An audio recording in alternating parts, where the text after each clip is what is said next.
ಇನ್ನು Ranya zero account bank ಖಾತೆಗೆ ಹಣ ವರ್ಗ ಆಗಿದೆ. ಮುಧೋಳದ ಓಂಕಾರ ಸಹಕಾರಿ ಬ್ಯಾಂಕ್ನಿಂದ ಹಣ ವರ್ಗಾವಣೆಯಾಗಿದೆಯಂತೆ. ರನ್ಯಾರಾವ್ ಪ್ರಕರಣಕ್ಕೂ ಓಂಕಾರ ಸಹಕಾರಿ ಬ್ಯಾಂಕ್ಗೂ ಸಂಬಂಧನೇ ಇಲ್ಲ. ಓಂಕಾರ ಸಹಕಾರಿ ಬ್ಯಾಂಕ್ನಿಂದ ಹಣ ವರ್ಗಾವಣೆ ಆಗಿಲ್ಲ ಅಂತಾರವರು. ರನ್ಯಾಗೆ ಯಲಹಂಕದಲ್ಲಿರುವ ಬ್ಯಾಂಕ್ನಿಂದ ಹಣ ವರ್ಗಾವಣೆಯಾಗಿದೆ. ಹೀಗಂತ ಪಬ್ಲಿಕ್ ಟಿವಿಗೆ ಮುಧೋಳ ಓಂಕಾರ ಸಹಕಾರಿ ಬ್ಯಾಂಕ್ ಅಧಿಕಾರಿಗಳು ಸ್ಪಷ್ಟನೆಯನ್ನ ಕೊಟ್ಟಿದ್ದಾರೆ. ಅಂದರೆ ಇದಿರುತ್ತಲ್ಲ, IFSC ಕೋಡ್ ಇರುತ್ತಲ್ಲ, ಆ IFSC ಕೋಡು ನಮ್ಮ ಬ್ಯಾಂಕದ ಅಲ್ಲ ಅಂತ ಅವ್ರು ಹೇಳ್ತಾ ಇರೋದು. ಬಟ್ ಮೇಲ್ನೋಟಕ್ಕೆ ಆ ಓಂಕಾರ ಸಹಕಾರಿ ಬ್ಯಾಂಕ್ನಿಂದನೇ ದುಡ್ಡು ಬಂದಿದೆ ಅಂತ. ಓಂಕಾರ ಸಹಕಾರಿ ಬ್ಯಾಂಕ್ಗೂ ರನ್ಯಾಗೂ ಏನು ಸಂಬಂಧ ಅಂತ ಗೊತ್ತಿಲ್ಲ. ದುಡ್ಡು ಬಂದಿರೋದು ನಿಜನಾ ಇಲ್ವಾ? ಅವರು ಬ್ಯಾಂಕ್ನವ್ರು ಮಾತ್ರ ಒಪ್ತಾ ಇಲ್ಲ. ಇಲ್ಲ, ನಮ್ಮ ಅಕೌಂಟಿಂದ, ನಮ್ಮ ಬ್ಯಾಂಕ್ನಿಂದ ಟ್ರಾನ್ಸಾಕ್ಷನ್ ಆಗಿಲ್ಲ, ಆಕೆಗೂ ಇದಕ್ಕೂ ಸಂಬಂಧನೇ ಇಲ್ಲ ಅಂತಾರೆ. ಸೊ IFSC ನಂಬರ್ನ ಚೆಕ್ ಮಾಡಿದ್ರೆ ಅದೇನು ದೊಡ್ಡ ವಿಚಾರ ಅಲ್ಲ.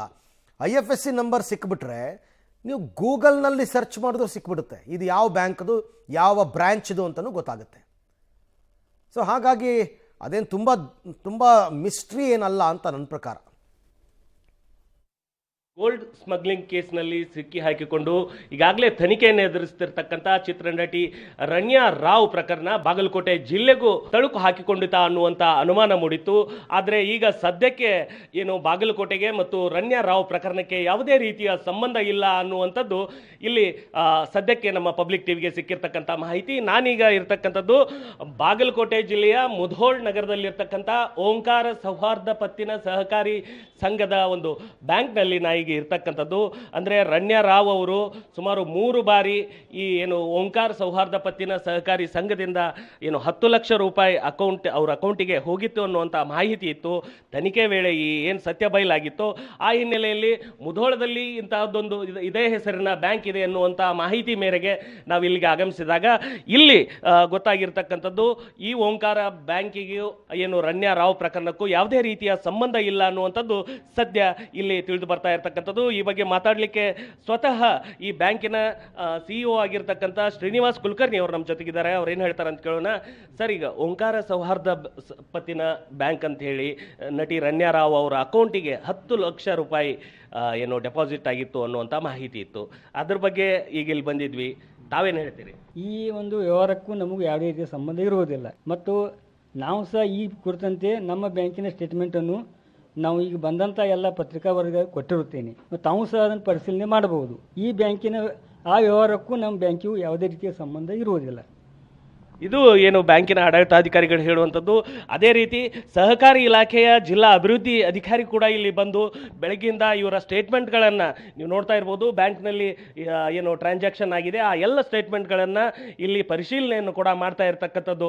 ಈಗಾಗಲೇ ಏನು ಈ ಬ್ಯಾಂಕಿಗೆ ಅಂದರೆ ಏಪ್ರಿಲ್ 22 ಮತ್ತು 27ರಂದು ಏನು ನಟಿ ರನ್ಯಾ ರಾವ್ ಅವರ ಅಕೌಂಟ್ಗೆ ಏನು ಹಣ ವರ್ಗಾವಣೆ ಆಗಿದೆ, ಅದಕ್ಕೂ ಈ ಬ್ಯಾಂಕಿಗೂ ಯಾವುದೇ ಸಂಬಂಧ ಇಲ್ಲ ಅನ್ನುವಂಥದ್ದು ಈ ಆಡಿಟ್ ರಿಪೋರ್ಟಲ್ಲಿ ಗೊತ್ತಾಗ್ತಾ ಇರ್ತಕ್ಕಂಥದ್ದು.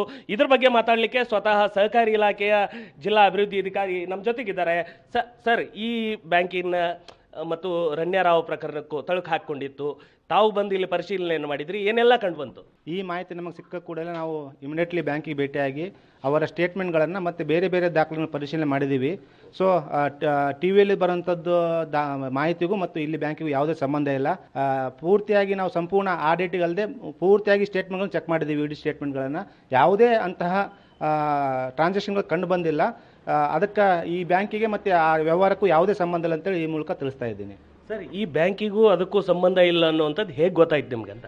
ಸರ್, ಈಗೇನದು ಟ್ರಾನ್ಸಾಕ್ಷನ್ IDBI ಬ್ಯಾಂಕಲ್ಲಿ ಇದೆಯಲ್ಲ, ನಾವು ಪ್ರಾರಂಭದಿಂದಲೂ IDBI ಬ್ಯಾಂಕನ್ನು ಸ್ಟೇಟ್ಮೆಂಟನ್ನು ತರಿಸ್ಕೊಂಡು ಪ್ರತಿಯೊಂದು ದಾಖಲೆಗಳನ್ನು ಅಥವಾ ಪ್ರತಿಯೊಂದು ಟ್ರಾನ್ಸಾಕ್ಷನ್ ಚೆಕ್ ಮಾಡಿದಾಗ ಅಂತಹ ಯಾವುದೇ ದಾಖಲೆಗಳು ಅಥವಾ ಟ್ರಾನ್ಸಾಕ್ಷನ್ಗಳು ನಮಗೆ ಕಂಡು ಬಂದಿಲ್ಲ ಸರ್. ಓಕೆ, ಈಗ IFSC ಕೋಡ್ ಚೇಂಜ್ ಇದೆ ಅನ್ನುವಂಥದ್ದು ಕೂಡ ತಾವು ಹೇಳಿದ್ರಿ, ಅದು ಎಲ್ಲಿದು ಅಥವಾ ಇಲ್ಲಿಗೆ ಅದಕ್ಕೆ ಮ್ಯಾಚ್ ಆಯ್ತಾ ಏನಂತ? ಸರ್, ಈಗ ನೀವು TVಯಲ್ಲಿ ಅಂತ ಬರೋ IFSC ಕೋಡಿಗೂ ಮತ್ತು ಇಲ್ಲಿರೋಂಥ IFSC ಕೋಡಿಗೂ ತುಂಬ ಡಿಫ್ರೆನ್ಸ್ ಇದೆ. ನಮಗೆ ಮಾಹಿತಿ ಪ್ರಕಾರ ಅದು ಇರೋಂಥ IFSC ಕೋಡು ಯಲಹಂಕ ಬೆಂಗಳೂರದಿದೆ. ಬಟ್ ಇಲ್ಲಿದಂತರೂ IFSC ಕೋಡ್ ಅಲ್ಲ. ಅದು TVಯಲ್ಲಿ ತೋರಿಸುವಂಥದ್ದನ್ನು IFSC ಕೋಡ್ ಇಲ್ಲಿದಂತರೂ ಅಲ್ಲ. ಈ ಓಂಕಾರ ಬ್ಯಾಂಕಿಗೂ ಆ ಪ್ರಕರಣಕ್ಕೂ ಯಾವುದೇ ರೀತಿಯ ಸಂಬಂಧ ಇಲ್ಲ ಅಂತ ಹೇಳ್ತೀರಿ? ಹೌದು ಹೌದು, ಯಾವುದೇ ರೀತಿ ಸಂಬಂಧ ಇಲ್ಲ. ದಾಖಲಾತಿಗಳ ಪ್ರಕಾರ ಮತ್ತು ನಮಗೆ ಸಿಕ್ಕಿರೋ ಮಾಹಿತಿಗಳ ಪ್ರಕಾರ ಯಾವುದೇ ಸಂಬಂಧಗಳಿಲ್ಲ. ಇನ್ನೂ ಏನಾದರೂ ನೀವು ನಿಖರವಾದ ದಾಖಲೆ ನಮಗೆ ನೀಡಿದ್ದಲ್ಲಿ ಇನ್ನೂ ಹೆಚ್ಚಿನ ಪರಿಶೀಲನೆ ಮಾಡಿ ನಾವು ಮಾಹಿತಿನ ಒದಗಿಸ್ತೀವಿ. ಇದಿಷ್ಟು ಇಲ್ಲಿನ ಏನು ಬ್ಯಾಂಕಿನ ಆಡಳಿತಾಧಿಕಾರಿಗಳು ಹೇಳುವಂಥದ್ದು. ಅಷ್ಟೇ ಅಲ್ಲದೆ ಸಹಕಾರಿ ಇಲಾಖೆಯ ಅಧಿಕಾರಿಗಳು ಕೂಡ ಸ್ಪಷ್ಟನೆಯನ್ನು ನೀಡಿರುವಂಥದ್ದು.